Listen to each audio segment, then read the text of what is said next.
Paura nella notte nell'area di sosta, Calstorta Nord in A4, spari in aria per intimidire un 35enne, poi la fuga dei banditi a bordo della Golf dell'uomo, indagini della squadra mobile di Treviso.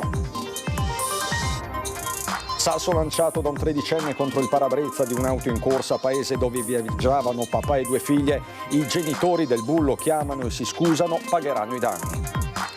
Guardie zoofile della provincia aggredite durante un intervento a Loria stavano verificando il maltrattamento di alcuni cani, sono state prese a pugni, carabinieri sul posto.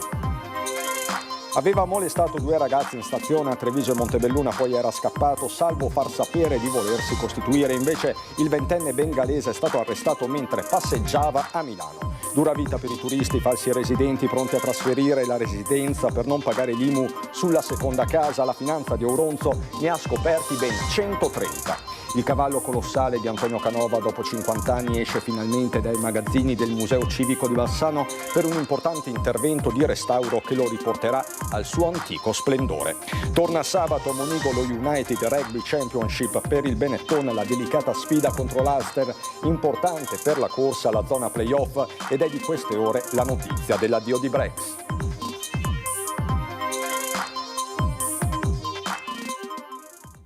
Bentrovati, buonasera telespettatrici, telespettatori di Antenna 3, la cronaca in primo piano per questa edizione trevigiana dei nostri telegiornali. Il giallo sulla notte di paura vissuta lungo la 4, l'autogrill di Cessalto in direzione Venezia, prima gli spari, poi il furto di un'auto con il proprietario, un 35enne italiano terrorizzato. Non si esclude nessuna ipotesi, né la rapina impropria né il regolamento di conti. Indagini a tutto campo della squadra mobile di Treviso.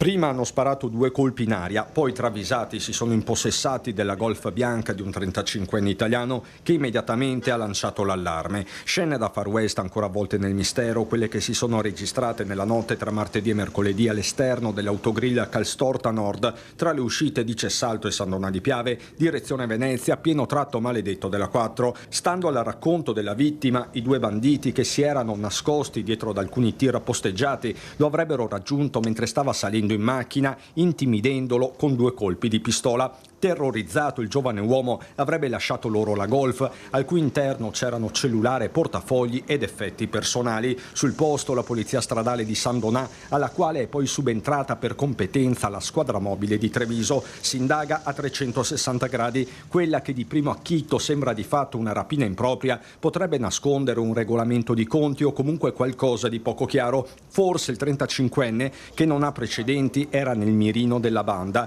Se a Calstorta Nord, dove è accaduto il fatto, la consegna è quella del silenzio, i dirimpettai di Calstorta Sud, l'area di servizio in direzione Trieste, sono stupiti. Questa è una novità per me.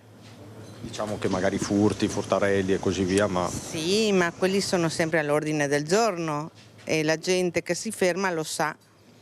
E quindi la polizia è già sul pezzo e quindi viaggia e viene sempre a controllare. L'area è sorvegliata, abbiamo anche la polizia che abitualmente ci fa visite, diciamo così, nel senso di controllo, per quello è abbastanza tranquilla la cosa, ecco. Quindi insomma questo fatto non è la norma, diciamo, anzi è un fatto straordinario. Non è la norma, per fortuna. La Golf del 35enne è stata ritrovata dopo alcune ore a Noventa di Piave, non è stata utilizzata per commettere altri reati. Anche questo un elemento, senza considerare che la via di fuga dei raid ladreschi è solitamente quella opposta, verso il confine, acquisite le immagini della videosorveglianza. Molto probabilmente sì, è conosciuta purtroppo anche per questo, per l'abbandono di minori, è successo in passato, fenomeni violenti, e purtroppo sappiamo quando c'è un grande passaggio di persone e verso il confine purtroppo ci siamo abituati e sembra che questa sia una normalità, invece non dovrebbe essere così. E ha un volto il giovane che martedì sera ha lanciato un sasso contro un'auto in corsa sulla strada Castellana nel comune di Paese. Si tratta di un 13enne. A farsi avanti con la vittima è stato il padre del ragazzo. Ho deciso di perdonarlo, lo incontrerò, racconta ai nostri microfoni Diego Tiveron. ci tengono che sia proprio il bambino a venire a chiedermi scusa di persona. Chiaramente loro l'hanno già fatto come genitori, ma anche questa cosa significa un voler insegnare la responsabilità e le conseguenze anche di quello che si fa. Lei è pronto a perdonare? Assolutamente sì. Ripeto, questa telefonata mi ha lasciato spiazzato e senza parole. Nel tempo di 24 ore, quella che è stata una tragedia sfiorata è diventata una storia quasi a lieto fine. A farsi avanti con papà Diego Tiveron è stato un altro padre, quello del tredicenne che martedì sera ha scagliato contro l'Audi dell'uomo un sasso mentre stava percorrendo la Castellana, mandando in frantumi parte del parabrezza. Sono da poco passate le 18, Tiveron è alla guida della sua auto, sui sedili posteriori le 2 figliolette di 3 e 7 anni, a bordo strada quello che sembra un ragazzino fermo in sella alla sua bici gialla. Poco prima di passargli accanto ho visto che ha allungato il braccio verso il centro della strada e ho sentito un forte botto sul cristallo anteriore. Sono riuscito ad accostare senza sbandare, mi sono fermato, ho visto la bici che scappava e quindi ho provato a fare inversione per correre dietro a questa persona, a questo ragazzo, almeno per capire la motivazione e fargli vedere cosa aveva combinato. Il giovane si dà alla fuga con il 37enne che lo segue passo passo con la macchina. Con il vetro aperto io continuavo a urlargli di fermarsi, che aveva fatto un disastro. Il ragazzino si ferma all'altezza di un negozio dove inizialmente interviene anche un secondo uomo. Quando gli è stato chiesto di chiamare i suoi genitori ha negato, insomma, ha preso ancora di più paura, allora io a quel punto ho detto va bene, sai cosa c'è? Chiamiamo i carabinieri e poi vediamo. A quel punto lui ha preso la bici ed è scappato via. Tiveron lo lascia andare, la sua priorità è quella di tranquillizzare le figlie, ma una volta a casa condivide sui social quanto accaduto, dando un breve identikit del giovane. Tra solidarietà e sdegno, dopo poche ore si fanno avanti i genitori dell'autore del gesto, sono mortificati e presto quindi ci sarà un chiarimento. Per papà Diego tanto basta per tirare un sospiro di sollievo. Ci sono genitori che sanno educare. E quindi non sporgerà querela? Non sporgerò denuncia, c'era l'intenzione di andare a fare denuncia, ma ho deciso di non farlo. E torniamo sulla serata concitata vissuta ieri a Conegliano con gli operatori del SUEM 118 minacciati di morte. Prima di un interviene il direttore generale Francesco Benazzi. Presto ne parlerò con il prefetto, dice la situazione sta diventando insostenibile. Un intervento a Conegliano, alla stazione delle Corriere, sono le 17:40, la telefonata arriva al 118, una donna ubriaca è caduta, nulla di grave ma una ferita alla testa, ma ad allertare gli operatori del servizio emergenza è la telefonata, se non venite subito vi uccidiamo, e poi altre minacce, tanto che l'operatore è costretto ad allertare la polizia locale prima dell'arrivo dell'ambulanza. Ho sentito la responsabile quando mi ha spiegato che c'era questo gruppo di 4-5 persone che avevano ecceduto nel bere, poi c'è stata una colluttazione tra questi e altri, eccetera, e poi questi ragazzi hanno chiamato il 118 in toni molto aggressivi. L'ambulanza è arrivata ed ha prestato soccorso alla donna, ma il timore e la paura per gli operatori sanitari è ormai quotidiana. I nostri collaboratori sono bravissimi, infatti io domani quando torno in servizio chiamerò questi operatori per dare a loro la mia solidarietà e a dire a loro continuate a fare questo mestiere che è il più bello del mondo.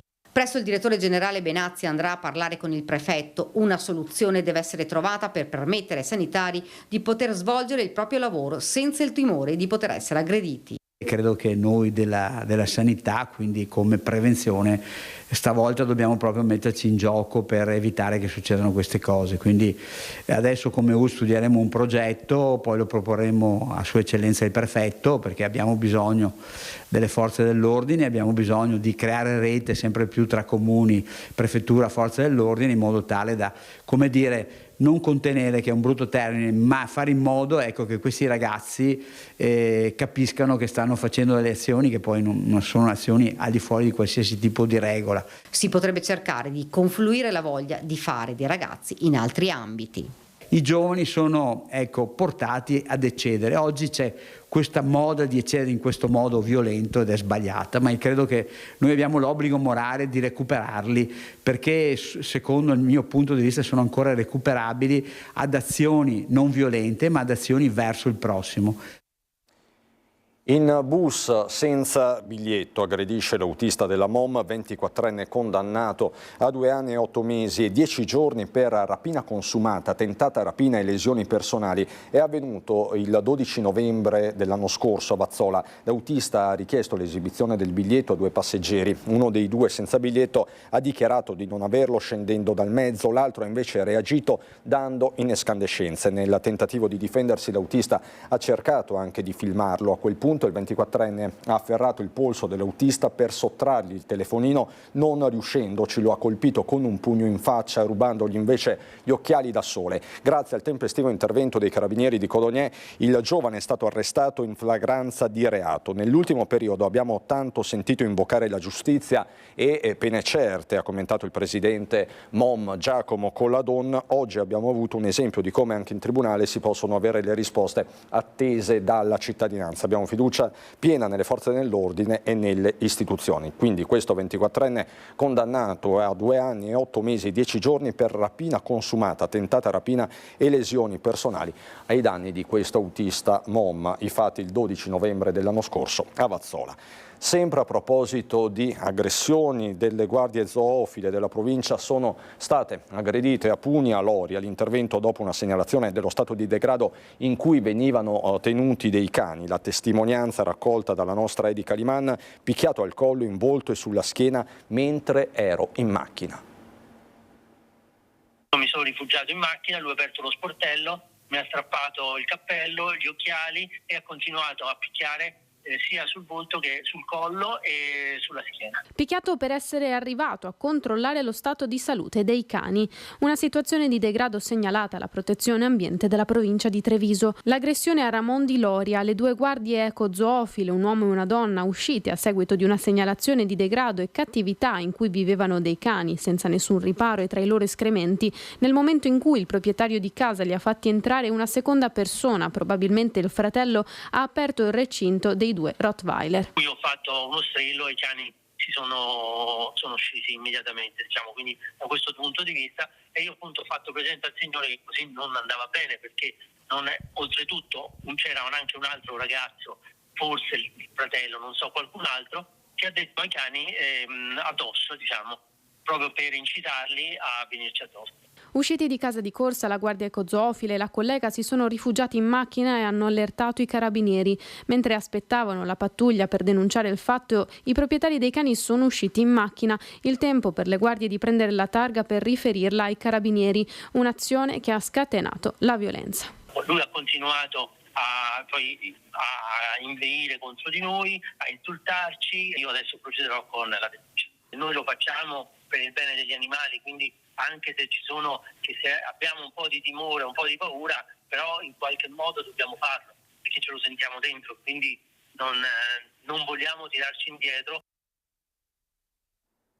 È stato arrestato a Milano il molestatore di 2 minorenni, deve rispondere di violenza sessuale. Il primo episodio era avvenuto a Montebelluna, il secondo alla stazione dei treni di Treviso. Sono in Francia, ma tornerò in Italia e sono pronto a pagare il mio debito con la giustizia. Sono queste le parole dette dal 20enne bengalese accusato di 2 violenze sessuali.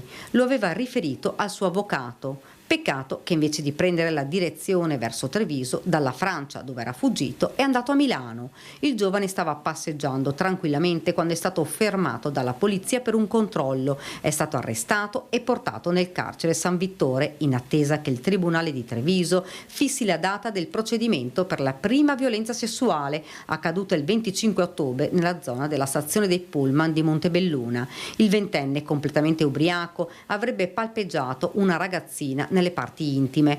Arrestato dai carabinieri al termine della convalida e dell'interrogatorio di garanzia, in cui aveva detto di essere stato ubriaco quando ha assalito la giovanissima. Il GIP aveva stabilito per lui la misura dell'obbligo di firma giornaliero, provvedimento che non ha mai rispettato. Un mese dopo il 20enne pregiudicato e senza fissa dimora aveva molestato nuovamente una studentessa quindicenne che aspettava i genitori in stazione a Treviso. Ad incastrarlo le riprese delle immagini delle telecamere di videosorveglianza presenti nella stazione e la conferma arrivata dalla stessa vittima che lo aveva riconosciuto.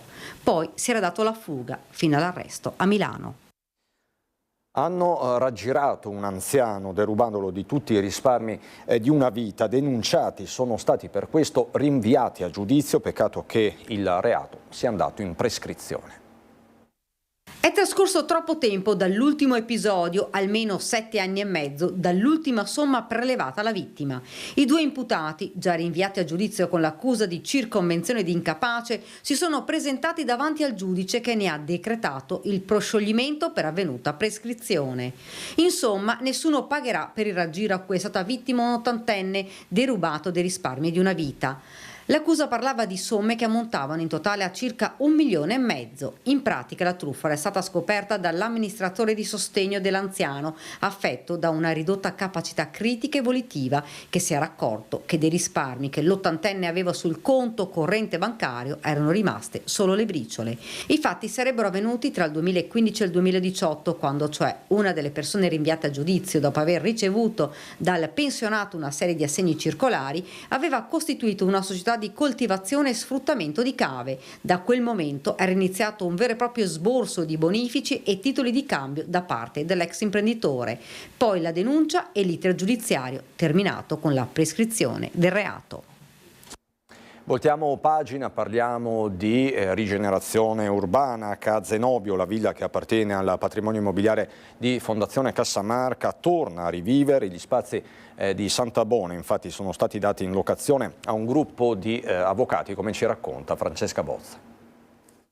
Ci inorgoglisce di poter contribuire a restituire alla città uno spazio che era rimasto chiuso per tanti anni e in cui probabilmente nessuno aveva esercitato la professione di avvocati, ma è un modo nuovo per ridar vita alla villa a Cazenobio. Inutilizzati per 12 anni, ora gli spazi di Cazenobio tornano ad aprire le proprie porte, mostrando la bellezza racchiusa in ogni stanza tra stucchi e affreschi. Fondazione Cassamarca, proprietaria del complesso del 700 di Sant'Abona, ha deciso di darle in locazione allo studio legale Leo Fortis, che ha ridato nuova vita alla villa, alla limonaia e all'antica chiesetta.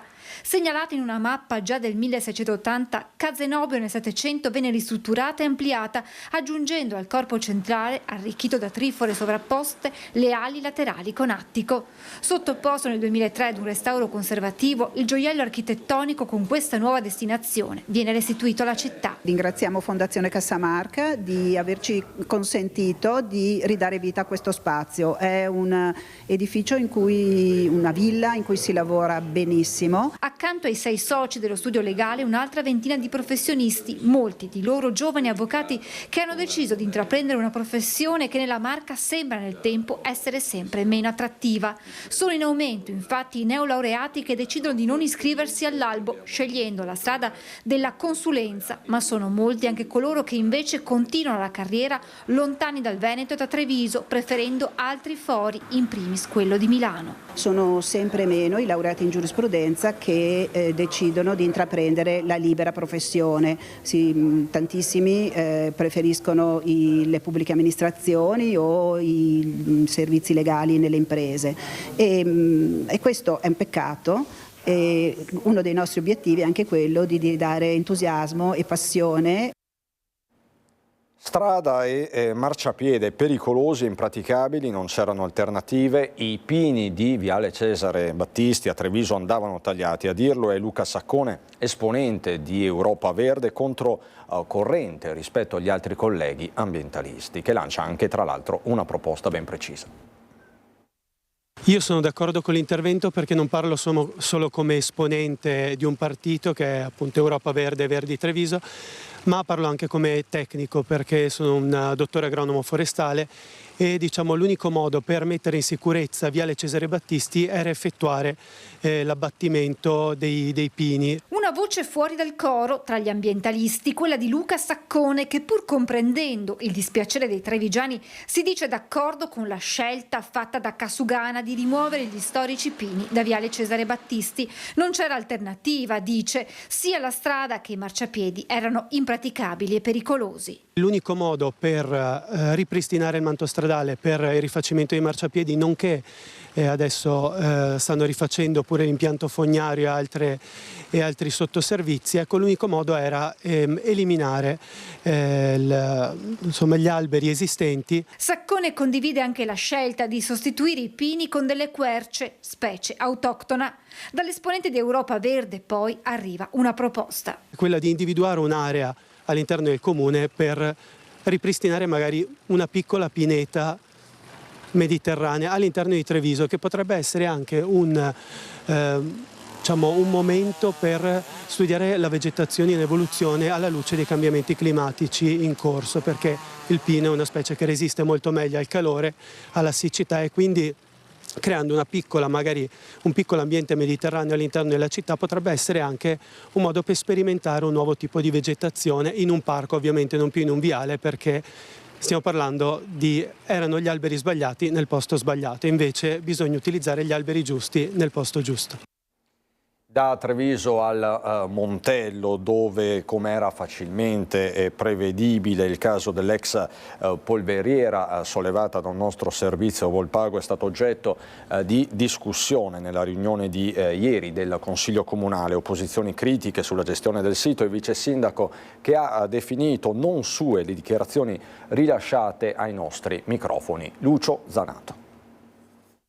Oggetto interrogazione con risposta scritta riguardo l'ex polveriera del Montello. È durata oltre un'ora la discussione sulla ex polveriera di Volpago, trasformando quello che doveva essere un consiglio comunale breve e con un unico ordine del giorno in un'animata discussione tra sindaco e opposizioni.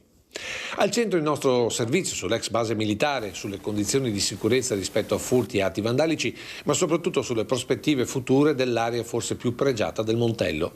E se il vice sindaco Renato Poverato ha definito non sue le dichiarazioni su possibile coinvolgimento del Ministero della Difesa e conseguentemente dell'Esercito a tutela del bene, le opposizioni si sono concentrate sull'attuale sicurezza del sito. Mi spiace contraddire il sindaco che ieri sera dice che non hanno rubato nulla perché non c'è niente da rubare. Qua abbiamo anche la denuncia fatta dall'amministrazione a fine 2020 dove si dice che praticamente è stato fatto un grosso furto di rame per un danno stimato di 5.000 euro. Opposizione all'attacco dunque sia sulla situazione presente ma soprattutto sulla visione futura del sito acquisito nel 2017. E dopo 7 anni sarebbe anche ora di cambiare strategia. Questa amministrazione ha provato per ben 3 volte a partecipare a un programma europeo per recepire i fondi, il programma LIFE, e per ben 3 volte è stato bocciato. Quindi secondo noi l'amministrazione deve fare quello che può fare in base alle sue possibilità. Perché per esempio l'area sud, che è un'area praticamente dove c'è l'edificio principale ed è bonificata, non c'è amianto, è completamente recintata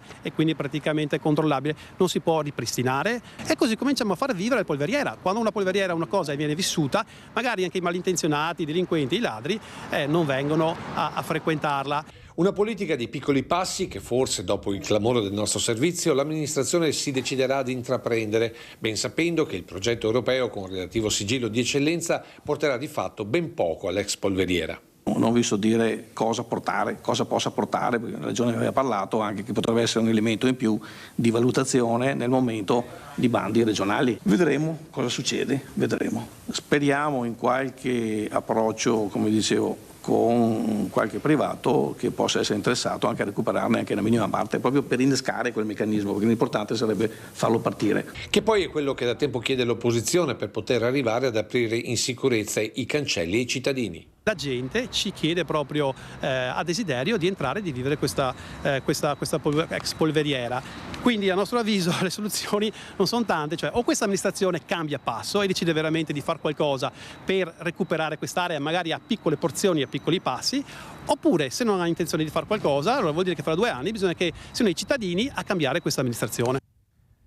La cronaca sindacale: cresce la preoccupazione per le sorti degli stabilimenti Berco di Copparo e di Castelfranco Veneto, dove sono state proclamate unitariamente per domani 4 ore di sciopero. La dirigenza del gruppo ha infatti disertato il tavolo convocato al Ministero, come comunicato anche in una lettera. Un ulteriore affronto, un segno di sprezzo, la definiscono questa mossa FIM, FIOM, UILM in una nota congiunta. Alto quindi il rischio che gli stabilimenti di Copparo e Castelfranco Veneto vengano ridimensionati ridimensionati dopo che alla fine dello scorso anno era stato fatto slittare il piano di licenziamenti dell'azienda legato al gruppo Thyssen. Ieri sera, veniamo a una comunicazione di servizio, le linee telefoniche della Guardia Medica dell'ospedale Cafoncello di Treviso sono andate letteralmente in tilt. L'utente, chiamando lo 0422 405 100, sentiva la linea libera, ma il medico di guardia non squillava il telefono. Dall'ULSS 2 fanno sapere che i tecnici sono al lavoro per risolvere la situazione, così che da questa sera gli utenti potranno nuovamente parlare con il medico di servizio, chiamandolo, ripeto, lo 0422 405 100. Rientriamo subito dopo la pubblicità.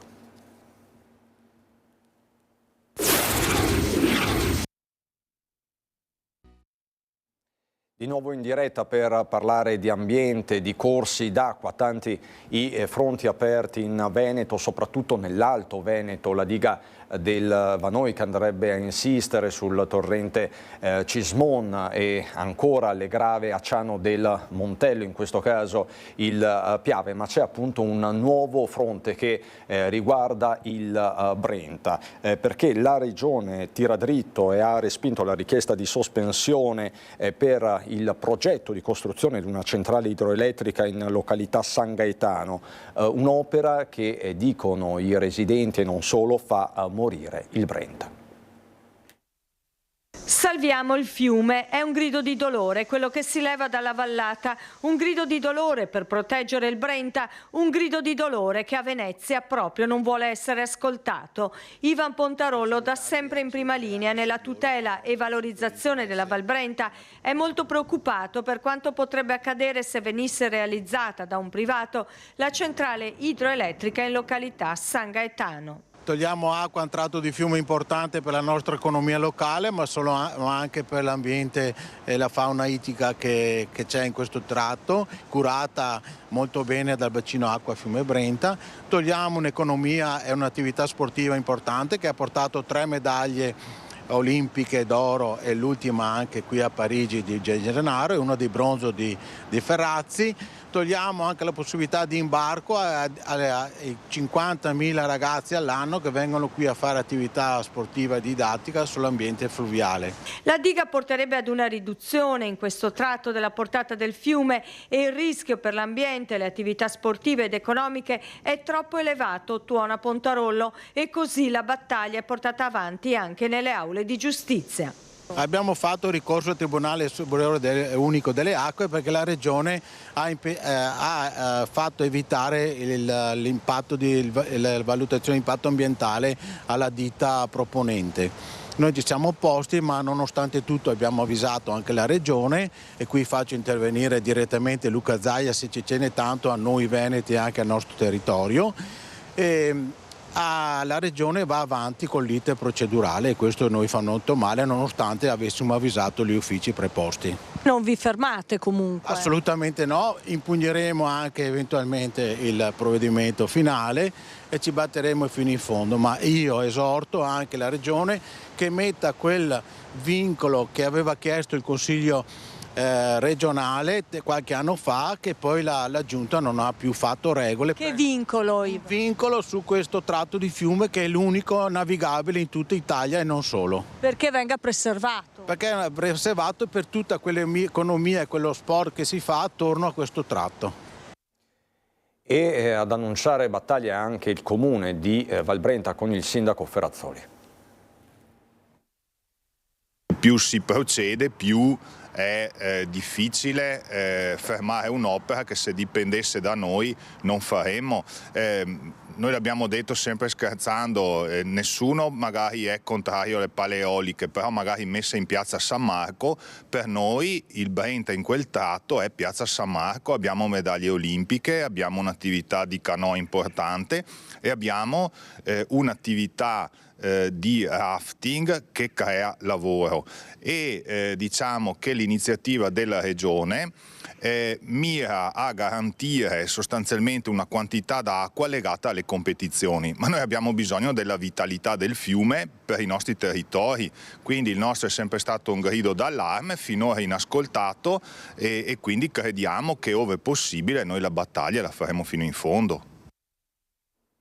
La provincia di Treviso sta intervenendo sulla strada provinciale antica San Pietro di Feletto a causa di un dissesto del versante al di sopra del secondo tornante. Per consentire la messa in sicurezza il tratto interessato è stato temporaneamente chiuso al traffico dalla serata di ieri. Dall'alba di oggi sono invece in corso importanti interventi di disgaggio della parete rocciosa attraverso l'impiego di macchine ragno specifiche in quote di ripristino della viabilità della tornante. Dalla provincia fanno sapere che non appena saranno terminati i lavori urgenti sarà data comunicazione della riapertura del tratto al transito. Voltiamo pagina. La Cultura ha presentato il progetto di restauro di un'opera colossale di Antonio Canova ed è Meraviglia.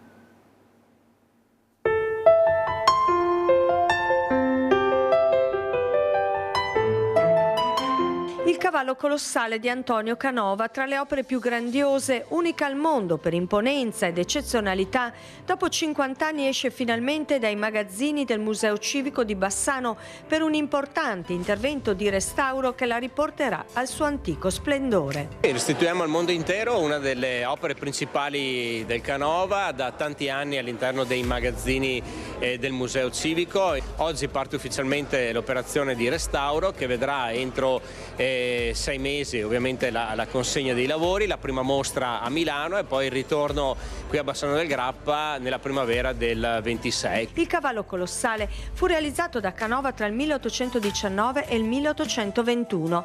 Donato al museo da Giambattista Sartori Canova, resistette ai bombardamenti del 45, fu smontato alla fine degli anni 60 per finire nei depositi. Rimase esposta soltanto la testa a memoria dell'eccezionale valore storico e artistico dell'opera.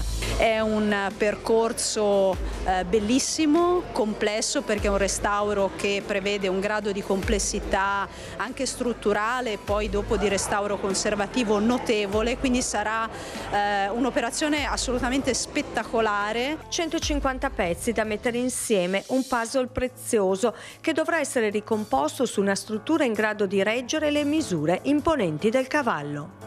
Verranno scansionati in 3D sulla parte esterna e interna e questa scansione porterà a un volume perfetto, di modo che gli ingegneri potranno progettare la struttura che servirà per reggere il tutto dell'opera. Un intervento del valore complessivo di 340.000 euro che vede la sinergia tra pubblico e privato per un progetto che riconsegnerà alla città un'opera straordinaria di Antonio Canova.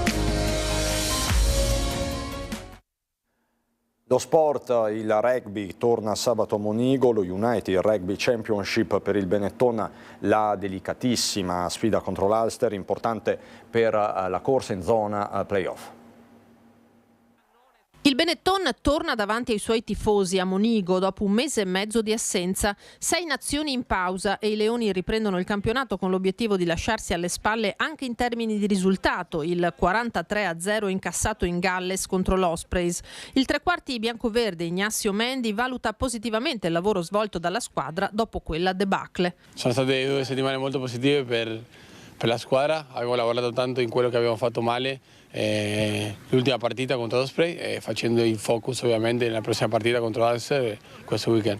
Appuntamento dunque sabato alle 18:15 contro la franchigia di Belfast. Il ritorno tra i biancoverdi allenati da Marco Bortolami di alcuni nazionali aiuterà a riprendere la giusta direzione. E noi dobbiamo ritrovarci a fare le cose semplici bene, credo che quello sarà molto importante per la partita, fare le cose che sappiamo nel modo giusto e quello porterà avanti la partita. Sì, ovvio è una partita molto importante per noi, abbiamo bisogno di questa vittoria, ma non è che ci mettiamo una pressione extra, se no facciamo il nostro lavoro e basta. Scontro diretto per la zona playoff. Contro gli irlandesi bisogna vincere, il ritorno tra le mura di casa sarà una spinta in più per centrare l'obiettivo. Che giochiamo a Monigo è una motivazione extra per noi, è la nostra casa, quindi è molto importante portarli a loro sotto pressione a Monigo. Prima di andare a Belluno ritorniamo per un attimo sulla crisi Berco. Ci sono altre prese di posizione da parte dei sindacati, questa è particolarmente forte. Diffidiamo l'azienda a mettere in campo comportamenti atti a limitare le legittime e democratiche iniziative di lotta. Se dovessero procedere con queste provocazioni e atteggiamenti si assumeranno la responsabilità della drammatizzazione di un contesto sociale che potrebbe degenerare in un problema di ordine pubblico. Questa è la forte presa di posizione dei sindacati CGIL, CISL e UIL dopo che l'azienda ha disertato il tavolo ministeriale delle scorse ore. Domani intanto sono state confermate 4 ore di sciopero. Andiamo a Belluno.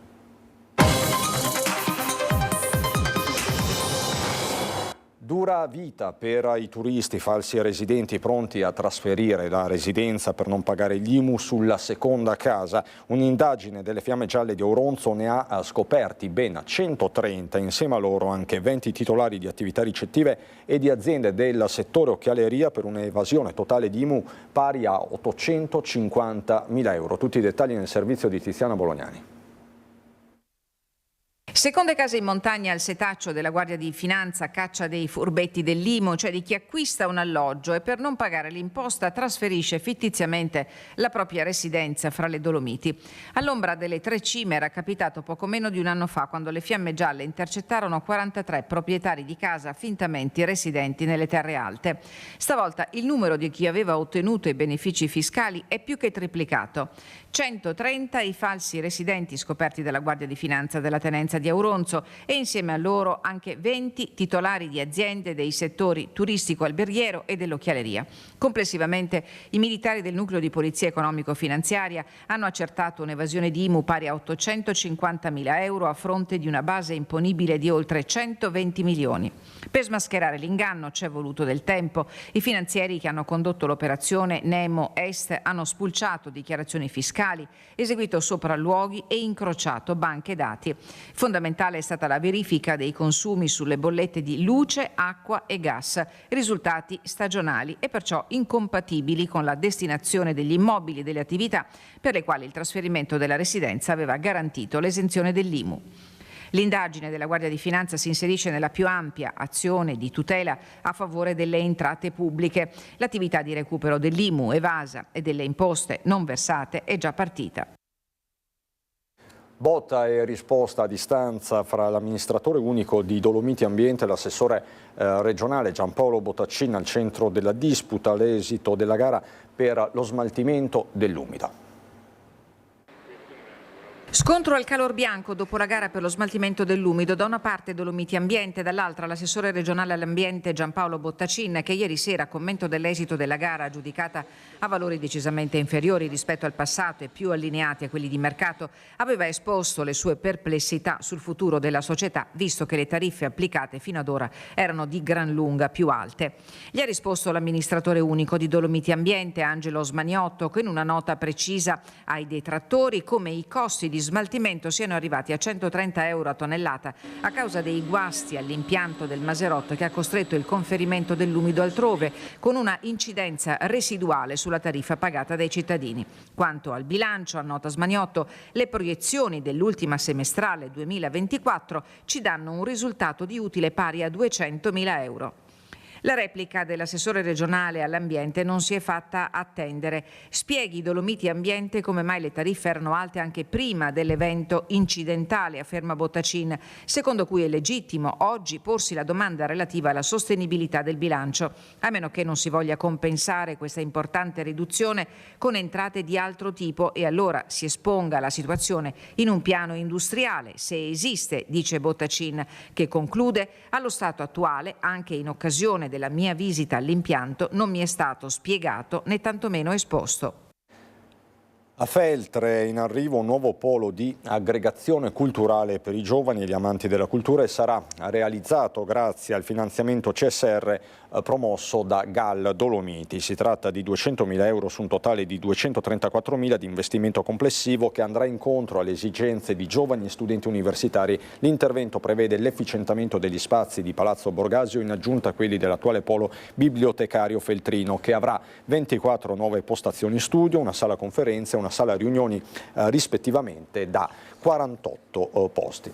Andiamo a Sedico e parliamo di Carnevale. Loro si chiamano Incredibili, Bocciasse, Gruppo Roe e Amici del Carnevale 2.0. Loro sono i gruppi che fanno del Carnevale di Sedico il più spettacolare della provincia di Belluno. Ognuno gestisce uno dei carri che sfileranno 3 volte nel loro paese e una quarta a Belluno. Il Carnevale per noi rappresenta un momento di festa e un momento per far divertire la popolazione, ma soprattutto i bambini. La storia di questi carri giganteschi ha dell'incredibile.